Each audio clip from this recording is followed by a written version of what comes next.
एक व्यक्ति जो मर चुका था, उस पर गंगा जल छिड़क कर एक महिला करीब 18 महीनों तक लगातार उस पर सोती है और एक दिन कुछ ऐसा हो जाता है जिसे आप सुना आपके पैरों तले की जमीन खिसक जाएगी। सो नमस्कार, आदाब, सत श्री अकाल दोस्तों, आप देख रहे हैं अनोखा अपराध। एक लड़का जो कि बैंक में नौकरी कर रहा होता है, वह एक गांव में अक्सर ड्यूटी करने जाता था, जो कि उसका गांव के इलाके में एक बैंक में पोस्टिंग था। वह हमेशा अपने गांव से उस गांव में जाया करता था अपने ड्यूटी को पूरा करने के लिए। उसी गांव में एक लड़की जो कि जिसका नाम रेखा था, वह उसी गांव की रहने वाली थी। वह अक्सर उस बैंक में जाया करती थी और पैसे निकाला करती थी। धीरे धीरे ऐसे दिन बीतते जा रहे थे और उन्हीं दिनों बीतते हुए दिनों में दोनों के बीच आंखें लड़ जाती है और दोनों को इस तरह से प्यार हो जाता है कि दोनों एक दूसरे से शादी करने के लिए कह देते हैं। लेकिन लड़की कहती है कि मेरे माता पिता से आपको बात करनी होगी, जो कि आप मेरे माता पिता से बात करो और तो मैं राजी हूँ तुमसे आपसे शादी करने को। वो लड़का कहता है ऐसी कौन सी बड़ी बात है, मैं तुम्हारे माता पिता को मना लूंगा। कि जब गार्जियन तैयार हो जाते हैं शादी करने को, तो दोनों मिलकर एक मंदिर में जाकर शादी कर लेते हैं और बड़े धूमधाम से अपना दिन बीतता उनका जा रहा था और बहुत ही खुशहाली से दिन चलता जा रहा था। लेकिन उसी बीच में उस लड़के की के पास कॉल एक आता है और कहा जाता है कि आपकी पोस्टिंग अलग कर दी गई है, जो आपको शहर जाकर रहना पड़ेगा, जो कि कानपुर में एक जगह है जो कि रावतपुर, आप जानते होंगे। वहाँ पर उसकी पोस्टिंग कर दी जाती है। वह जो लड़का था वह कहता है कि मैं जाता हूँ, जो वहाँ पर पोस्टिंग हो गया है, जो तुम गांव पर ही रहो, माँ बाप को ख्याल रखना। लेकिन जो उस लड़के के माता पिता थे वो कहते हैं बेटा हम लोग किसी तरह से रह जाएंगे, जो कि बहू को तुम अपने साथ ले जाओ। वो दोनों शहर चले जाते हैं और वहाँ पर एक छोटा सा रूम लेते हैं और उस रूम में दोनों रहने लगते हैं। शादी को ऐसे ही करीब 5 साल से ऊपर हो जाता है, लेकिन कोई बच्चा नहीं हो रहा था। लेकिन फिर भी दोनों खुश थे, क्योंकि वो दोनों के बीच इतना गहरा प्यार था और इतना अच्छी दोस्ती थी कि कोई कह नहीं सकता कि उन दोनों के बीच ऐसा कभी कुछ घटना हो सकता है। एक दिन की बात है, वह अपने घर से लड़का निकलता है अपने ड्यूटी के लिए और करीब शाम को 4 बजे अपने बैंक से वह घर के लिए निकलता है। लेकिन घर वो नहीं आ पाता है इसे, और रात में करीब 8 बज जाते हैं। मतलब महिला इंतजार करती रहती है, रेखा वो क्या सोचती रहती है कि आखिर मेरा पति क्यों नहीं आ रहे हैं।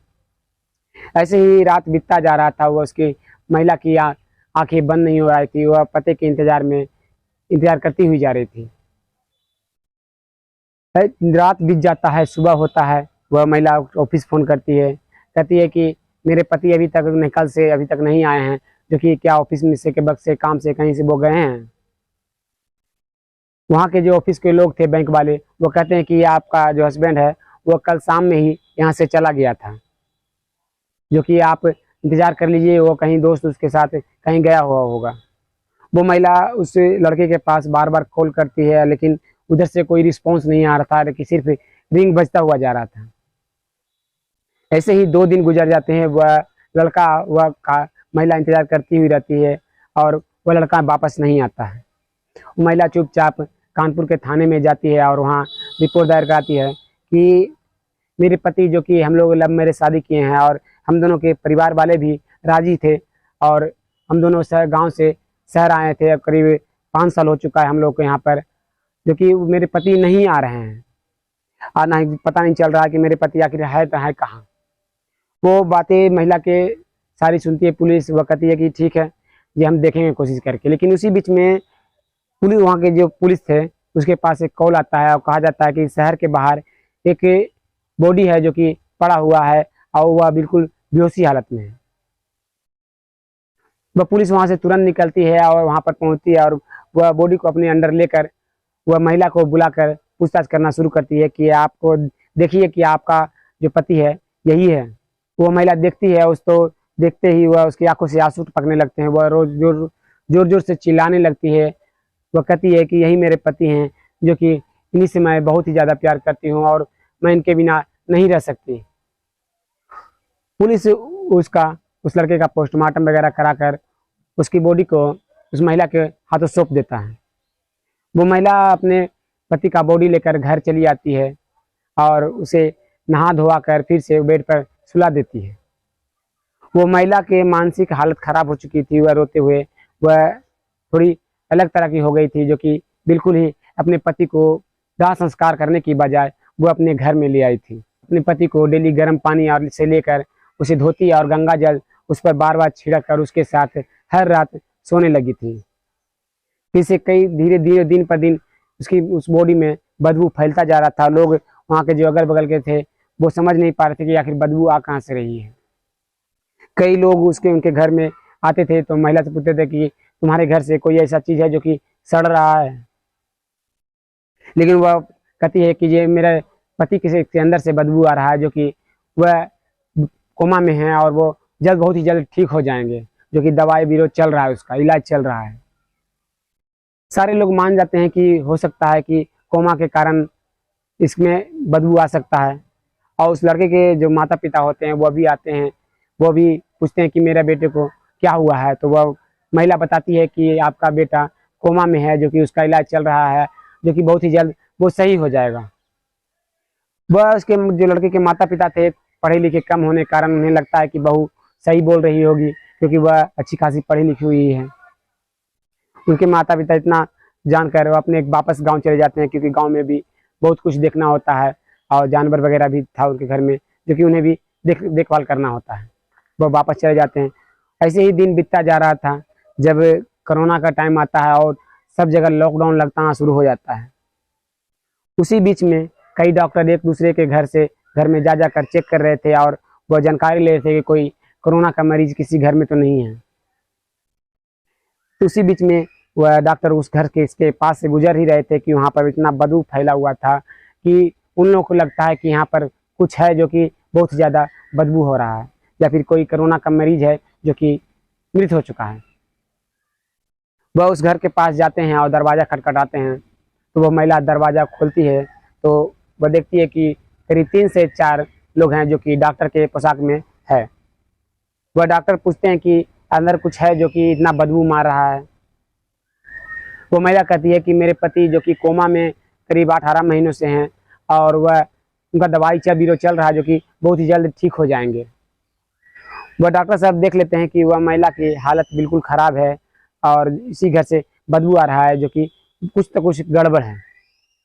वह डॉक्टर कहते हैं कि तुम साइड हो, मैं देखना चाहता हूँ। लेकिन वह महिला अंदर आने से मना करती है उन डॉक्टरों को।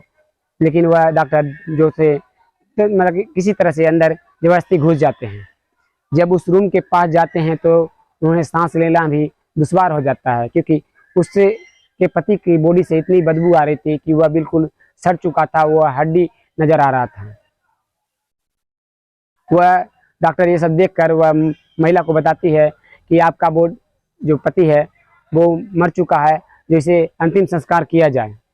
लेकिन वो महिला तैयार नहीं थी कि उसका पति को ऐसा कुछ भी नहीं हुआ है, वो जिंदा है, वो सिर्फ कोमा में है। लेकिन डॉक्टर बहुत कुछ समझाते हैं, लेकिन वो महिला समझने के लिए तैयार नहीं होती है। तो वह वहीं के पास के पुलिस थाने में रिपोर्ट कर वहाँ से पुलिस को बुलाया जाता है। उस बॉडी को अंतिम संस्कार करने के लिए उसके माता पिता को भी बुलाकर अंतिम संस्कार किया जाता है। वो महिला को पागल खाने भेज दिया जाता है, क्योंकि उसकी महिला की जो दिमागी हालत थी बहुत ही खराब हो चुकी थी। वह इतनी रो रो कर पागल हो चुकी थी कि वह अपने आप पर भी कंट्रोल नहीं कर पा रही थी। सो दोस्तों, प्यार एक ऐसा चीज़ होता है कि प्यार में लोग पागल भी हो जाते हैं। ये इस कहानी के जरिए आप लोग समझ चुके होंगे। पति पत्नी का प्यार एक दुनिया में ऐसा चीज़ होता है जो कि एक दूसरे का भरोसा होता है, एक दूसरे का सहारा होता है। जो कि अगर पति को कुछ हो जाता है तो पत्नी उसके बिना नहीं रह सकती है। लेकिन दुनिया में कितनी ऐसी पत्नियां हैं जो कि अपने पति को रहते हुए भी अपने पति को वैल्यू देना नहीं चाहती। वह अलग मर्दों से रिलेशनशिप बना लेती है और उनके साथ कई रिश्ते में जुट जाती है। आप कमेंट कर बताइए आपको यह कहानी किस तरह से लगी और कैसी लगी।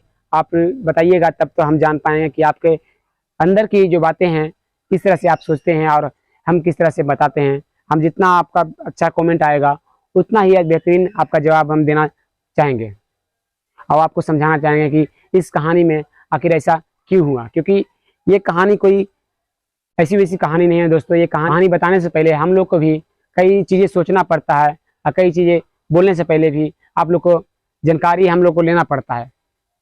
कि आप लोग को जब पूरी जानकारी ले लें तब आप लोग को हम सही से आपको सामने पेश करें और आपको सुनाएं। तो दोस्तों, ऐसे ही कहानी आप रेगुलर सुनना चाहते हैं और आपको नई नई घटनाओं से प्रेरित होकर आप सतर्क और सावधान होना चाहते हैं तो हमारे चैनल को सब्सक्राइब कर बेल का घंटा जरूर दबाइएगा। फिर मिलते हैं एक और वीडियो में, तब तक के लिए धन्यवाद। जय हिंद। आप सतर्क रहें और हमेशा सतर्क रहें।